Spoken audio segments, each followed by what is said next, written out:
You ever sit at a table where everyone is laughing at you and realize, the joke is your life? My name is Mara Whitlock, and this is why my older sister does not have a husband, a house, or a voice that works above a whisper anymore. If you stay until the end, you will hear what a real punchline sounds like when it lands in the dark. Smash that subscribe button if you are ready, because I am not pausing for breath. I was 31 the night it happened. The night that started like every Thanksgiving back home in Willow Creek, Michigan. Population 2 stoplights and 1 cautionary tale that used to be me.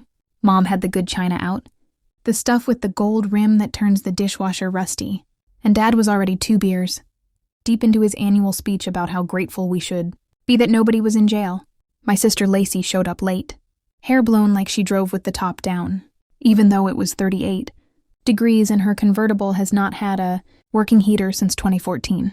Trailing behind her was the new guy she had been bragging about on Facebook, some finance dude named Trevor who looked like he flossed with $100 bills. She burst through the door, handed Mom a pie still in the grocery plastic, and announced, "Trevor and I are engaged," while waving a rock the size of a pistachio. Everybody squealed, hugged, passed the ring around like it was a newborn. I stood at the stove stirring gravy, because if I stopped moving, I would have to look at the empty side of the table where my +1 should have been. Lacey found me there, elbowed me in the rib the way she did when we were kids, and she wanted the last Pop-Tart. She said, "Hey sis, where is your husband and kids?" "Oh right, you do not have any." And the kitchen went quiet except for the spit of turkey fat. Mom laughed first, nervous. Then Dad joined because he laughs when he is uncomfortable. And Trevor chuckled like he had been handed the script on the ride over. I smiled the way you smile when someone steps on your foot and you are not sure if it is an accident, and I said, "Gravy is burning," and they moved on.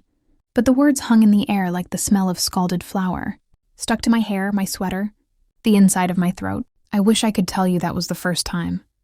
But Lacey has been handing me razor blade compliments since we were 8, and she told the entire bus. I still wet the bed so nobody would share a seat. She is 3 years older, built like a homecoming float. And she has this talent for saying the worst thing in the prettiest voice, so teachers thought she was concerned, not cruel. By high school, she was dating the boys I liked and dumping them the second I admitted I had a crush. Then she would console me with, "Do not worry, you are smart.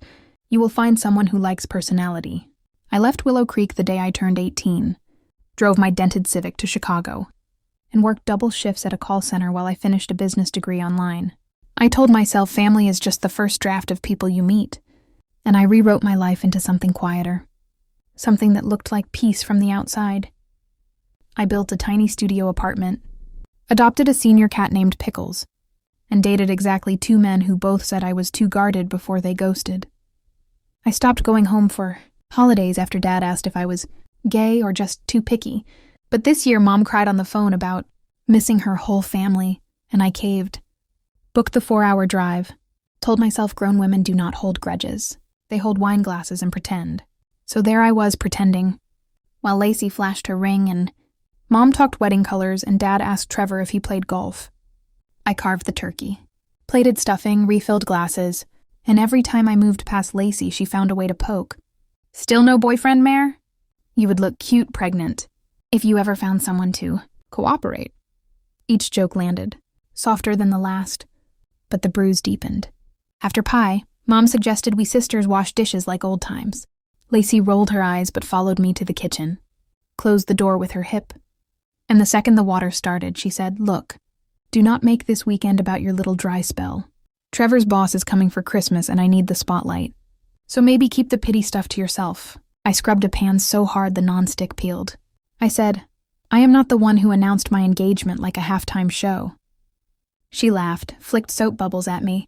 "Seriously, you are 31? Your eggs are basically raisins, and Mom cries when she thinks nobody is listening because she will never be a grandma. Just download an app, hook a nerd, and pop one out before you hit menopause." I turned the faucet off, looked at her perfect eyeliner, and felt something inside me click. The sound a safety makes when you flip it to fire. I dried my hands, smiled sweet, and said, "You are right. I will work on that." She blinked, surprised I agreed, then bounced out to brag about honeymoon destinations. I stood there staring at the knife block, but I did not take one because weapons are for people who want to get caught. And I had no intention of getting caught. That night I slept in my childhood bedroom, Walls still painted the lavender I hated at 15. I scrolled dating apps until the blue light hurt, deleted every profile, and opened a new browser tab instead. I typed, "How to ruin someone's life without breaking the law," and fell down a rabbit hole of forums where people trade tips like baseball cards. Most of it was teenage bluff, but one thread talked about information. How information is a bullet you can never dig out. And I realized I had been collecting bullets on Lacey for years without meaning to. I knew her passwords because she used the same one since 8th grade. Our dead dog's name plus her graduation year. I knew she kept a second phone she called her work line, but I had seen her hide it under her seat when Mom asked for directions. I knew she owed 30 grand on credit cards because she once mailed me a statement by accident, then begged me not to tell Mom. I knew Trevor bragged about playing the market, but I had overheard him tell Dad he was leveraged up to his eyeballs, which sounded less like skill and more like a house of cards waiting for one stiff breeze. I closed the laptop, heart hammering so loud I thought the wallpaper might peel, and I whispered to the dark, "Information it is." Next morning, I woke at 5, drove to the 24-hour Walmart, bought a cheap prepaid phone, and sat in the parking lot creating profiles. First, I opened an Instagram account with photos of a blonde model I found on a royalty-free site, cropped so you could not reverse image search without effort. I named the account iTrev Secret Sweets, gave it a bio that read, "Just the girl he visits when the fiancé is tasting cakes." I followed Lacey's closest friends, her co-workers, Trevor's boss, and I waited. Then I drove to the Starbucks near Trevor's office, connected to Wi-Fi, and messaged myself from his actual Instagram. I already had his login from the time he used my laptop at Thanksgiving, and saved the password by accident. I typed, "Can't wait to see you tonight." Where the red thing, screenshotted it, deleted the message on his end, posted the screenshot on the fake account, tagged nobody, but set the location to the luxury apartment complex where he actually rented a pieta. Terry for late meetings. Within an hour, Lacey's best friend Cassie DM'd the fake account asking, "Who is this?" I did not answer. I just let the seed sit, because doubt needs darkness to sprout roots. I drove back to Willow Creek, helped Mom put away leftover turkey, and acted like the perfect daughter. Lacey showed up around noon, eyes puffy, and I asked sweetly, "Rough night?" She glared, said Trevor got called into an emergency client dinner, then she spent the next 2 hours on her phone furiously texting. By dinner, the fake account had gained 60 followers, all friends of friends, and the rumor mill was grinding grain nobody planted but me. Cassie posted a vague Facebook status. "If you feel it in your gut, listen. Queen?" And Lacey's reply was a single broken heart emoji. I poured myself more wine, tasted copper and satisfaction. Sunday I returned to Chicago, but I kept the burner phone in my glove box like a pet snake. Every few days I uploaded a new photo. A lipstick stain on a coffee cup, a man's wristwatch on a nightstand, always cropped, never identifiable. I added captions like, "He says home is wherever we lock the door," and counting days until the vows are spoken and the real fun begins. Followers doubled. Somebody created a burner, TikTok stitching the photos into a dramatic slideshow with mascara tears music.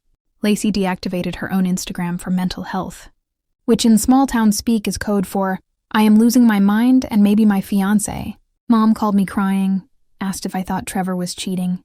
I said, "Oh, Mom, rumors are like dandelions.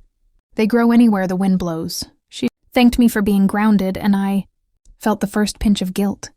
But guilt is a luxury you pay for later, and I was still shopping.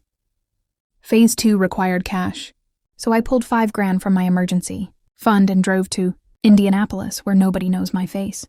I rented a cheap Airbnb under a fake name, printed business cards that read, "Whitlock Media Solutions," and set up a professional-looking website offering reputation monitoring for high-net-worth individuals. Then I emailed Trevor from a domain 1 letter off his real bank, attached a logo I copied from their site, and wrote, "We have detected unusual login attempts on your account. Please confirm your identity via the secure portal below." The portal was a phishing page I built on a free hosting site. He bid in under 3 minutes, entered username, password, and social security number. I screen recorded everything, then redirected him to the real bank login so he never suspected. With bank access, I could see every transaction. The apartment lease paid from business funds, the weekly dinners at steakhouses, the wire transfers to an offshore account in the Caymans, small enough to stay under reporting thresholds, fat enough to sink him if the IRS asked questions. I downloaded 6 months of statements, zipped them, and walked away whistling. Next, I mailed an anonymous envelope to Lacey's office, addressed to her by name but with no return label. Inside, I put printed screenshots of the bank statements, red arrows pointing to the offshore wires, plus a sticky note that read, "Maybe ask where the honeymoon money really came from." I wore gloves, used stamps I bought with cash, dropped it in a random mailbox 40 miles away. 2 days later, Lacey FaceTimed me, sobbing so hard her fake lashes clung to her cheek like spiders. She said the bank froze Trevor's accounts.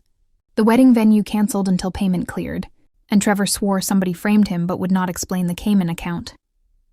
I made my eyes wide, said, "Lace, you need a forensic accountant, not a sister." She hung up, called back an hour later screaming that Trevor confessed the offshore money was a hedge fund side deal gone sideways, that he might be indicted, that the wedding was postponed indefinitely.